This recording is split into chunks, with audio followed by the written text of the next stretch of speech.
Bom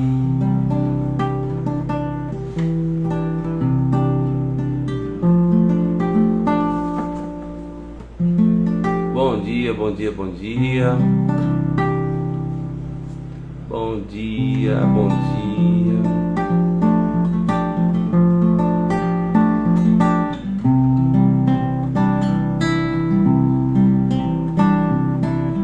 Graça e paz, queridos.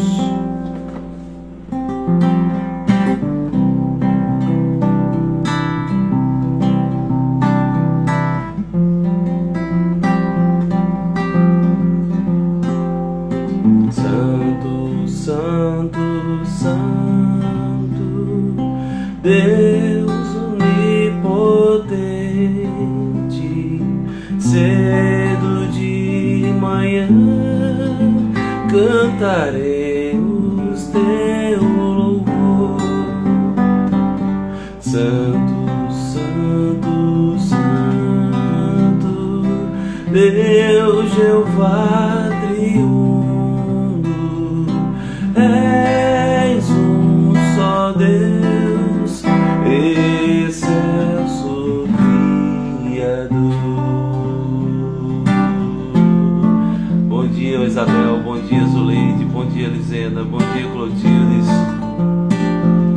Santo, Santo, Santo, todos os remidos, junto com os anjos, proclamam teu louvor. Antes de formaste o firmamento e a terra, eras e sempre és, e hás de ser, Senhor. Bom dia, bom dia, bom dia, bom dia. Santo, Santo, Santo, nós os pecadores não podemos ver tua glória sem temor. Tu somente és santo, não há nenhum outro. Puro e perfeito, excelso benfeitor.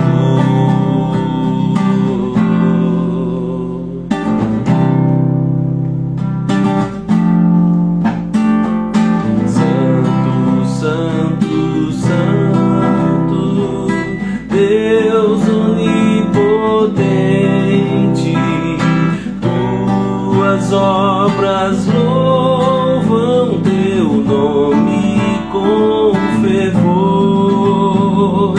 Santo, Santo, Santo, justo e compassivo,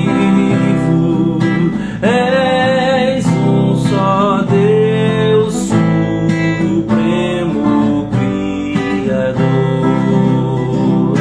És um só Deus, supremo Criador. És um só Deus, supremo Criador.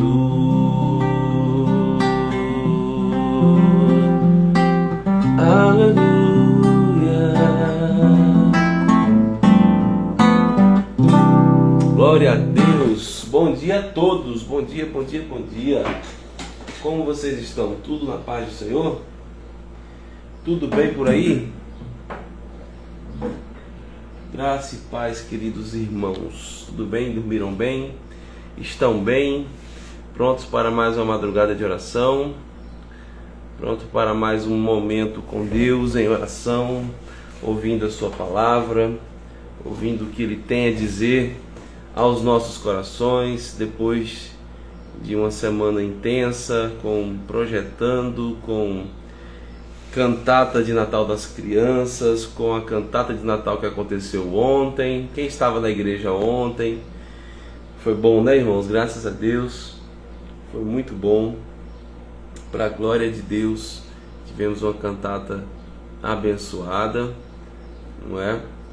E agora estamos nesse momento aqui para orarmos, para colocarmos nossas vidas diante do Senhor e para ouvirmos o que Ele tem a nos dizer. Vamos orar? Vamos entregar as nossas orações ao Senhor.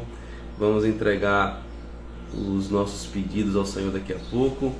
E vamos também ouvir um pouquinho da palavra do Senhor nessa madrugada de oração. Seja muito bem-vindo. Ainda somos 21 pessoas. O pessoal deve estar meio com sono aí, mas nós estamos firmes aqui. Pai, em nome de Jesus, louvado, engrandecido seja o teu nome. Santo, santo, santo é o Senhor. Não há outro, ó Deus. Não há outro justo, compassivo, excelso, benfeitor. Nós acabamos de cantar a tua santidade, Senhor. E nós queremos te pedir que essa madrugada de oração seja marcante em nossas vidas, Pai. Em nome do Senhor Jesus, nos ajude a entender um pouco mais a tua palavra. Espírito Santo de Deus, seja o mensageiro nessa madrugada de oração. Ilumine nossas mentes, ilumine os nossos corações. Faça a todos entenderem a tua palavra a começar em mim. Deus querido, daqui a pouco estaremos nos debruçando em oração, pedindo ao Senhor pelas nossas vidas. E queremos, ó Deus, já te pedir que os nossos corações estejam totalmente sinceros diante do Senhor, para que o Senhor sonde os nossos corações e para que possamos, ó Deus, estarmos firmes na tua palavra e firmes em oração, ouvindo a tua voz nessa madrugada de oração. Nos abençoe, ó Deus, com a tua presença, que a tua presença seja sentida por cada um de nós. É a nossa oração que fazemos em nome de Jesus. Amém, amém e amém. Glória a Deus. Irmãos queridos, sexta-feira passada foi o pastor Manuel quem esteve por aqui.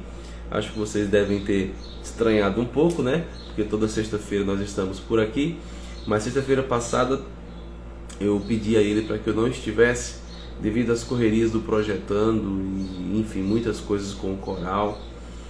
Enfim, mas estamos aqui hoje, né? E na outra sexta-feira, 15 dias faz hoje, nós iniciamos sobre o texto de Obadias. Eu não sei se você se recorda, mas nós começamos a falar sobre Obadias. Nós estamos desenvolvendo um tema que se chama O que faz Deus se voltar contra um povo? O que faz Deus se voltar contra um povo? Hoje nós vamos permanecer no mesmo tema e sexta-feira que vem também. Eu não sei se sexta-feira vai haver a madrugada de oração, porque nós vamos entrar num recesso, né? Deixa eu conferir aqui o calendário. Mas o pastor com certeza estará avisando. Sexta-feira que vem já é dia 2 de janeiro. Então não sei se estaremos entrando em recesso. De todo modo, nós teremos 3 partes. Essa é a parte 2 desse tema. O que faz Deus se voltar contra um povo? Nós desenvolvemos sobre o orgulho nesse texto de Obadias. O orgulho é ele quem engana o coração. É o orgulho que engana o coração do ser humano. E o orgulho faz Deus se voltar contra um povo. É através do orgulho que as pessoas se colocam ou tentam se colocar num lugar elevado, né? Um lugar altivo, um lugar para humilhar o próximo. É o orgulho que faz alguém se tornar prepotente, orgulhoso no sentido de prepotente, arrogante, não é? Altivo. Mas quando o orgulhoso tenta subir, maior é a queda dele, porque diz Deus no versículo 4 de Obadias, diz Deus assim: de lá eu o derrubarei, diz o Senhor. A queda é triste, né? A queda é muito maior do que se pode imaginar. Mas como eu disse, o que mais pode fazer Deus se voltar contra o povo. Essa é a parte 2. Nós vamos ler o texto agora de Obadias a partir do verso 10 até o verso 14. Vamos ler porque nós já tínhamos lido até o verso 9 e agora vamos ler Obadias, capítulo único, do verso 10 até o verso 14. O que mais pode fazer Deus se voltar contra o povo? Vamos lá ler com uma certa calma. Verso 10 diz assim: por causa da violência feita ao seu irmão Jacó, você ficará coberto de vergonha e será exterminado para sempre. No dia em que estranhos levaram os bens de seu irmão Jacó, você estava presente. Quando estrangeiros entraram pelos portões e lançaram sorte sobre Jerusalém, você mesmo era um deles. Você não devia ter olhado com prazer para o dia do seu irmão, o dia da sua calamidade. Você não devia ter se alegrado pelo que aconteceu com os filhos de Judá no dia da sua ruína. Você não devia ter falado de boca cheia no dia da angústia. Você não devia ter entrado pelo portão do meu povo no dia da sua calamidade. Você não devia ter olhado com prazer para o seu mal no dia da sua calamidade. Você não devia ter posto as mãos sobre os seus bens no dia da sua calamidade. Você não devia ter parado nas encruzilhadas para exterminar os que escapassem. Você não devia ter entregado ao inimigo os que escaparam com vida no dia da angústia. Esse é o texto da palavra do Senhor, e aqui o próprio Deus, através do profeta Obadias, vai falando o que Edom fez contra o seu irmão Jacó. A primeira coisa que nós devemos ver nesse texto, para responder essa pergunta, o que mais Deus pode fazer? O que mais pode fazer, aliás, Deus se voltar contra o povo? Aqui nós já notamos de imediato o orgulho entre os irmãos. O orgulho entre os irmãos é uma das coisas que mais deixa o Senhor irado e se voltar contra um povo. Quando irmãos ficam orgulhosos e não se deixam perdoar uns aos outros, quando irmãos começam a ficar prepotentes, altivos e não se deixam perdoar ou pedirem perdão, se voltarem para a palavra, se voltarem ao amor ao próximo, quando isso não acontece, o Senhor se volta contra um povo, porque Deus não gosta de lidar com o orgulhoso.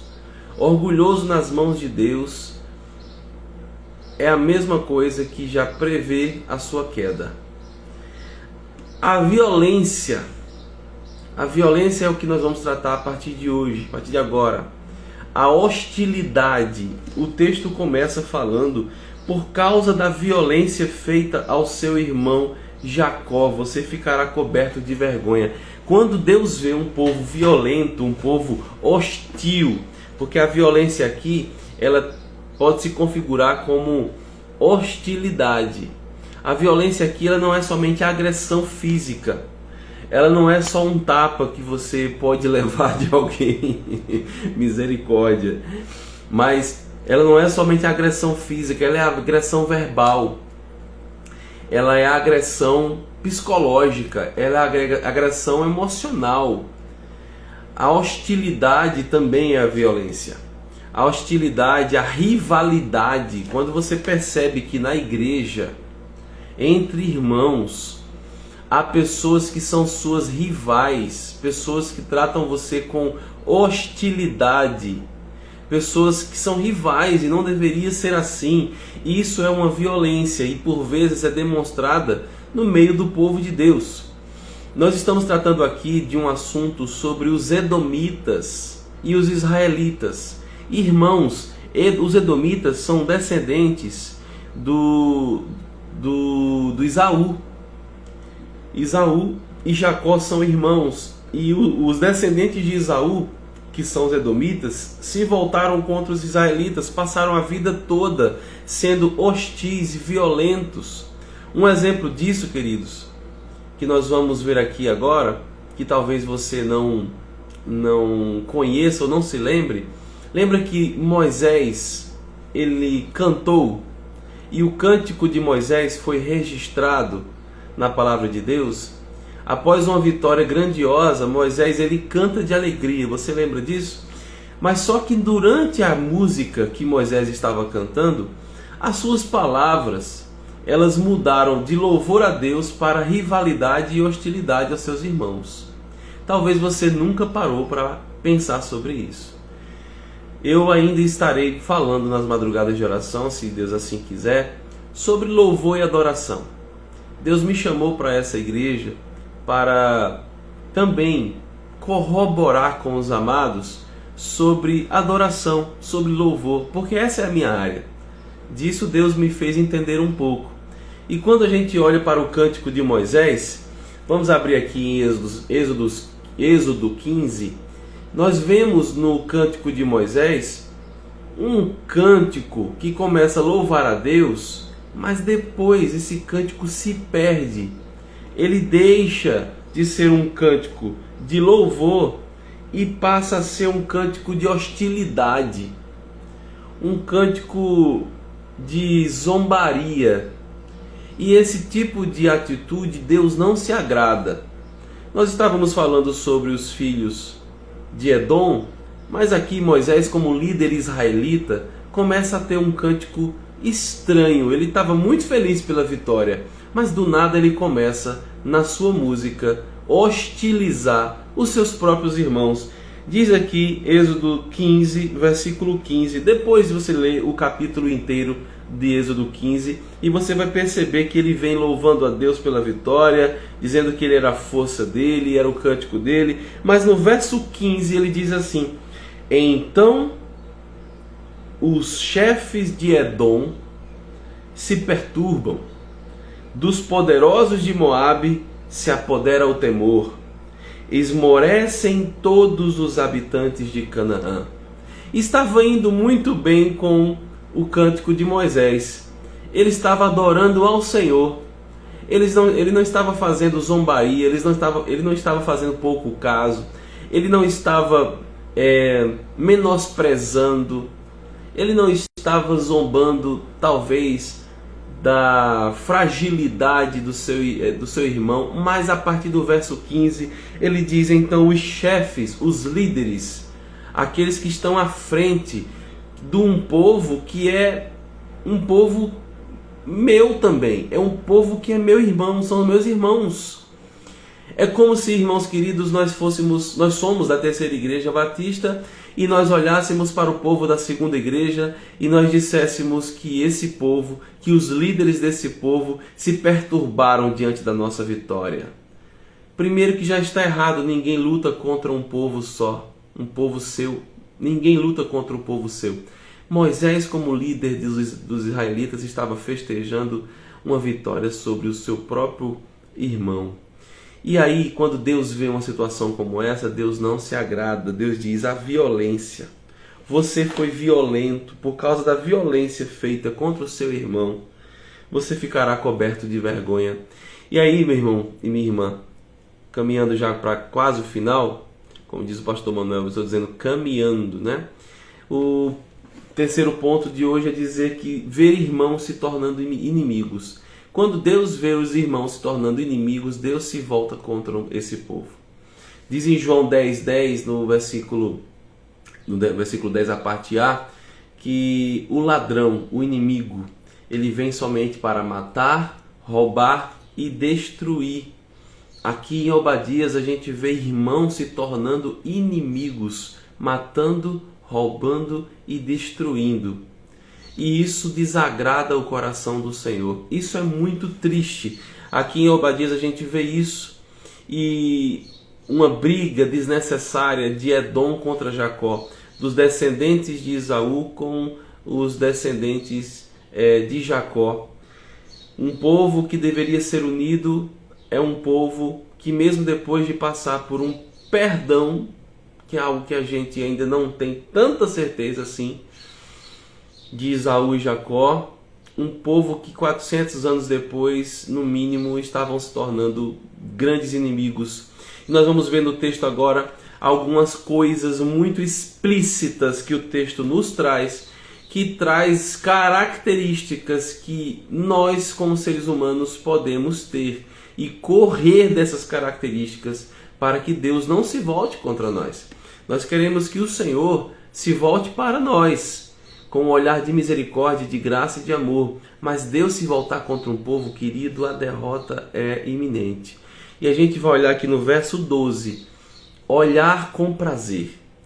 Que olhar com prazer é esse? O verso 2 diz assim: você não devia ter olhado com prazer para o dia do seu irmão. A gente pode olhar com prazer para a vitória. A gente deve olhar com prazer para quando meu irmão recebe uma bênção, para quando há um testemunho, quando ele conta. O nosso olhar é um olhar de prazer, mas esse olhar de prazer foi olhar com prazer para o dia ruim do seu irmão. Às vezes tem gente passando por problemas em casa, problemas na empresa, problemas na família, problemas pessoais, e tem gente achando bom. Tem gente com um olhar de prazer, como quem diz assim: bem feito, também eu não gosto dele, bem feito. Meu olhar está sendo de prazer pelo dia ruim do meu irmão. Misericórdia, queridos.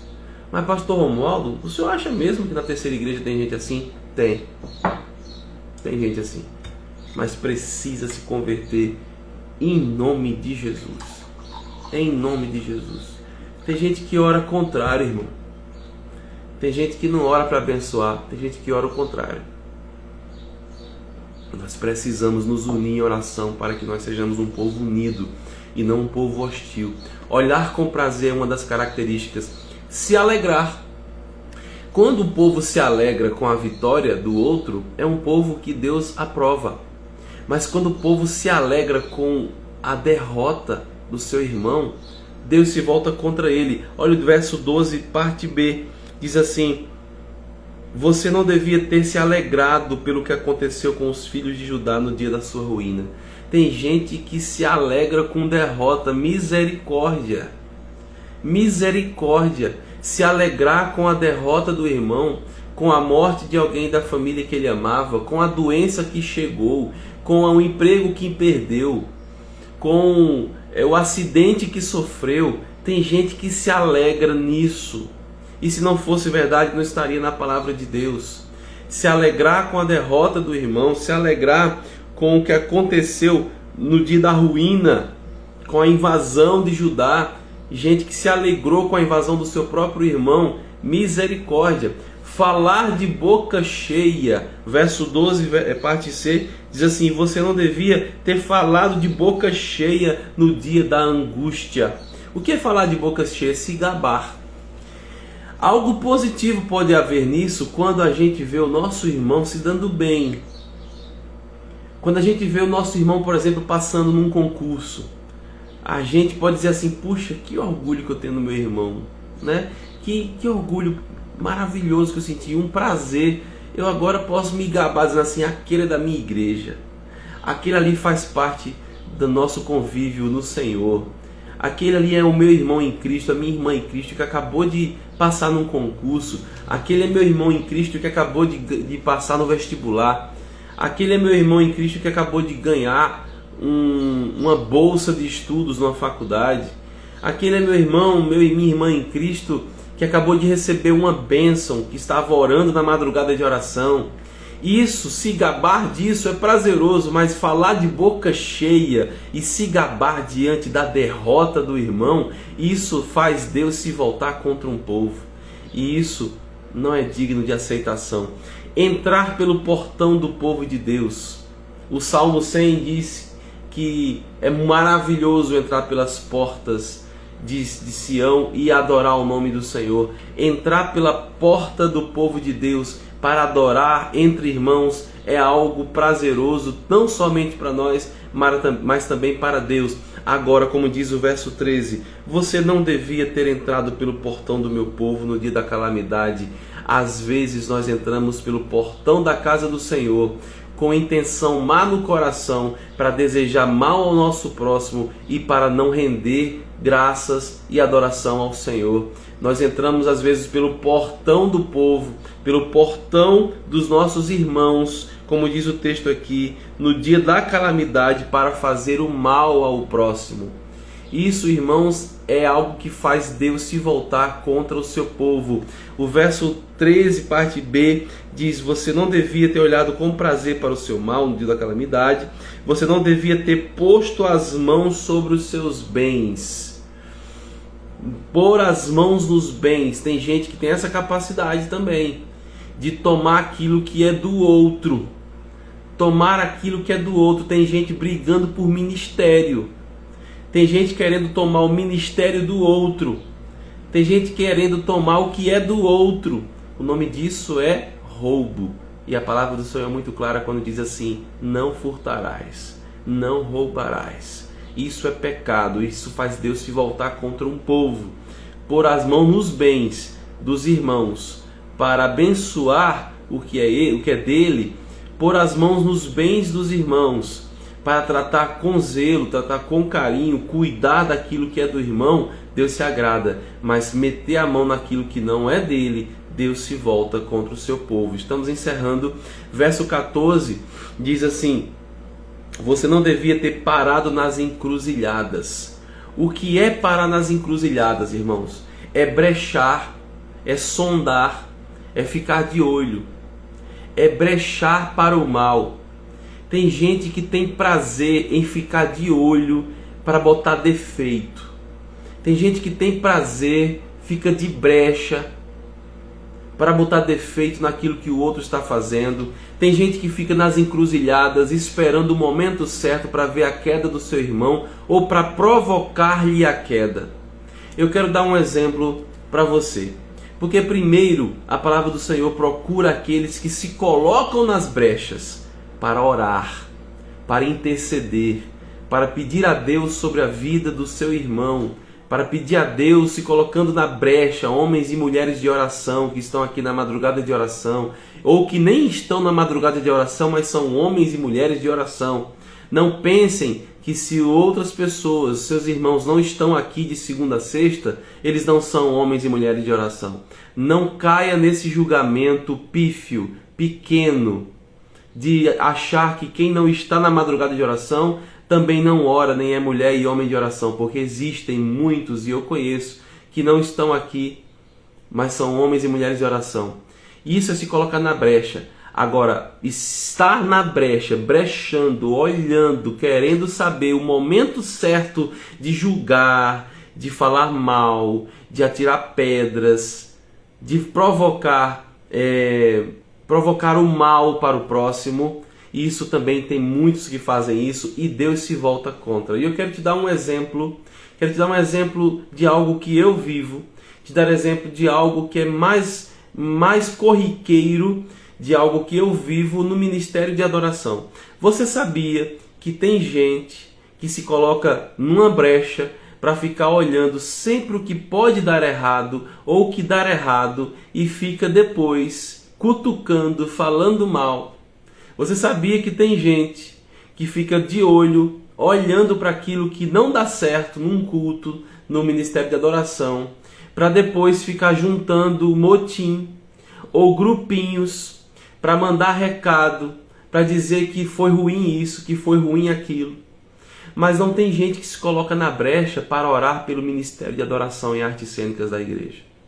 Tem muitos que não se organizam para dizer: eu quero orar pelo pastor Romualdo, eu quero orar pela equipe de louvor, eu quero orar pelo coral, eu quero orar pelo coral das crianças, eu quero me colocar na brecha para orar pelo teatro, eu quero me colocar na brecha para orar pela orquestra sinfônica da nossa igreja que está tentando se reerguer, eu quero orar pelo Efatá, pelo ministério daquelas meninas que ficam ali dançando.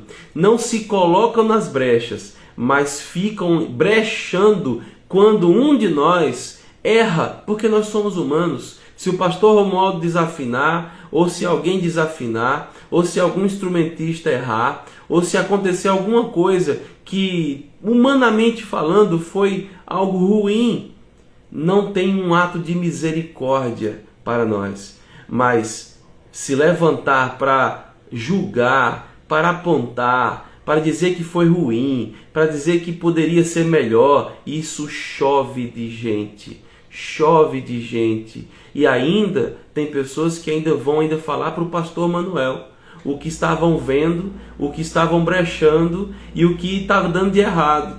E a intenção, que às vezes por trás é sempre de uma crítica construtiva, desculpe o desabafo, eu não recebo uma mensagem sequer para dizer assim: olha, vocês são uma bênção, olha, o Efatá é uma bênção, olha, a orquestra sinfônica é uma bênção, olha, o coral das crianças é uma bênção, olha, o coral Essência é uma bênção. Mas se colocam nas brechas para fazer o mal, para julgar, para dizer o que é ruim, para dizer o que não prestou, como se o culto que nós prestássemos fosse para as pessoas. Nós prestamos culto ao Senhor dos Senhores, ao Rei dos Reis, e nós damos o nosso melhor para Ele, o nosso melhor de cada dia, o nosso melhor de cada culto. Nós vamos com sinceridade de coração, irmãos. Então eu peço a você, se você faz parte ou caiu na tentação de estar nos grupos que brecham, se coloque não nesses grupos, mas se coloque na brecha de oração pelos ministérios da igreja. Não ore pelos ministérios da igreja só na madrugada de oração. Ore pelos ministérios da igreja durante o seu dia a dia. E quando um começar a falar: poxa, o louvor hoje foi ruim, repreenda em nome de Jesus. Ah, o louvor hoje não gostei não. Aí você diz assim: o louvor não foi para você não. O louvor não foi para você, o louvor foi para o Senhor. É o Senhor quem tem que gostar. Então se coloque na brecha por oração. Ore pelos pastores, ore pelos ministérios. Mude a cultura de crítica, mude a cultura de peso. Isso é muito ruim para nós, irmãos. Você não sabe como eu sofro. Você não sabe como é ruim ter que carregar muitas vezes um peso para não jogar isso nos nossos liderados. E a gente vê que não deveria ser assim. Irmão se levantando contra irmão. Isso é a palavra de Deus. E Deus se volta contra um povo que se levanta contra o seu irmão. Para encerrar, diz a palavra de Deus no verso 14, parte B: entregar ao inimigo. Entregar o seu próprio irmão ao inimigo. Você não devia ter entregado ao inimigo os que escaparam com vida no dia da angústia. Eu olho para esse versículo e eu começo a perceber que tem gente que está escapando das garras do inimigo, está lutando em oração, está lutando para entregar um culto agradável ao Senhor, está lutando para viver uma vida de santidade, está lutando para largar o pecado, está lutando para ter uma vida melhor diante de Deus, está lutando para se arrepender, está lutando para ter uma chance, mas tem sempre aquele que, em vez de entregar a mão do irmão ao Senhor, às vezes não se levanta para orar pela pessoa, para colocar a pessoa diante do altar do Senhor em oração, mas tem prazer em entregar o irmão ao próprio inimigo. Meus irmãos, misericórdia, misericórdia. A gente chamar uma pessoa dessa de irmão é difícil, mas é irmão. Deveria ser um irmão unido, mas é um irmão desunido, caindo nas garras das tentações do inimigo. Para orarmos, nós temos algumas lições nessa madrugada de oração. E eu quero deixar muito claro aqui para você, eu não estou mandando recado. Eu tenho a prerrogativa dada pelo meu Senhor de ser chamado para um ministério da palavra. Se eu não puder pregar a palavra, se um pastor não puder pregar a palavra por aquilo que ele está vendo, ele precisa deixar de ser pastor. Porque todas as vezes que um pastor prega, se levanta um motim para dizer assim: está dando indireta. Não, eu estou sendo muito direto. Eu estou sendo muito direto porque o pastor ele tem o olhar amplo das ovelhas. E quando o pastor começa a olhar as ovelhas, ele vê o que as ovelhas estão fazendo.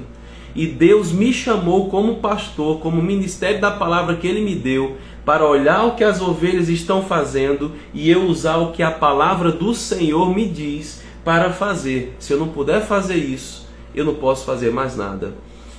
Se você se reunir num motim para correr e falar para quem quer que seja, fique à vontade, mas saiba que Deus se volta contra um povo que se reúne para trazer calamidade ao dia do seu próprio irmão. Que Deus tenha misericórdia da igreja dele. Vamos orar sobre algumas lições para você guardar aí na toabinha do seu coração, como diz nosso pastor. Primeira lição, nós temos 3. Primeira lição: avalie-se nos seus relacionamentos. Há alguma rivalidade ou intimidação? Avalie se você está intimidando alguém. Avalie se você está sendo hostil com alguém. Avalie se nas suas palavras saem mais palavras de bênção ou palavras de maldição. Avalie se a sua língua está servindo mais para matar o irmão do que para abençoar o irmão. Avalie-se nos seus relacionamentos do ministério da igreja, aonde você convive, fora da igreja, se há, principalmente na igreja, se há essa rivalidade. Se você olha para alguém e diz assim: não gosto não, porque pode tomar o meu ministério. Se você olha para alguém e diz assim: ah, sei não, ele também está querendo tomar meu ministério, não quer nem chegar perto dele. Avalie se isso está no seu coração. Deus não se agrada disso. Segunda lição para nós orarmos: ore pedindo perdão a Deus por tratar o seu irmão como inimigo ou por ser o inimigo do seu irmão. Ore pedindo perdão a Deus para que você olhe para o seu irmão e enxergue ele como alguém que foi achado pela graça de Deus também. Ore para que Deus faça você enxergar que aquele que você trata como inimigo, aquele que você acha que é seu inimigo, seu rival, ore para que Deus traga para a sua percepção que o sangue de Jesus verteu na cruz do Calvário por ele também. Ele é seu irmão e ela é sua irmã em Cristo. Terceira lição: se você roubou a alegria de alguém, se você roubou o sorriso de alguém por alguma coisa que você fez, por uma atitude que você fez ou deixou de fazer, por uma palavra que você disse ou deixou de dizer, restitua essa alegria hoje mesmo, pedindo perdão e mudando de atitude. Seja irmão, não seja inimigo. Às vezes as nossas palavras tiram a alegria, tiram um brilho dos olhos do nosso próximo. Que Deus nos abençoe, irmãos. Essa mensagem continua para encerrarmos, porque a terceira parte é a parte mais maravilhosa desse texto. Eu não sei se semana que vem estaremos juntos ou se entraremos de recesso, mas o certeza é que eu preciso terminar essa mensagem juntamente com você na madrugada de oração. Que Deus abençoe a sua vida grandemente com essa palavra e me perdoe se de alguma maneira, falando hoje, passou que eu estou com raiva. Não, eu estou com ira santa. Eu estou preocupado. Eu estou preocupado com o que eu estou vendo. Eu estou preocupado com o que eu estou sentindo. Eu estou preocupado com que o fingimento, o amor fingido perpassa pelos corredores de nossa igreja. E nós estamos como terceira igreja reunidos aqui e, como eu disse, foi me dada a autoridade dos céus para pregar a palavra do Senhor. E eu preciso dividir isso com você, que é meu irmão e minha irmã. Quem está aqui não é meu inimigo, quem está aqui é meu irmão, é minha irmã. Então que Deus nos abençoe, queridos. Vamos fazer a diferença na nossa igreja. Vamos ser mais amáveis, vamos ser mais pacientes com o nosso próximo, vamos amar mais, vamos perdoar mais e vamos ter uma vida de mais unidade em nossa igreja. Amém? Você pode concordar com isso? Diga amém. Que nós possamos tratar o nosso próximo como nosso irmão e não como nosso inimigo. Em nome de Jesus. Amém? Glória a Deus, glória a Deus, glória a Deus.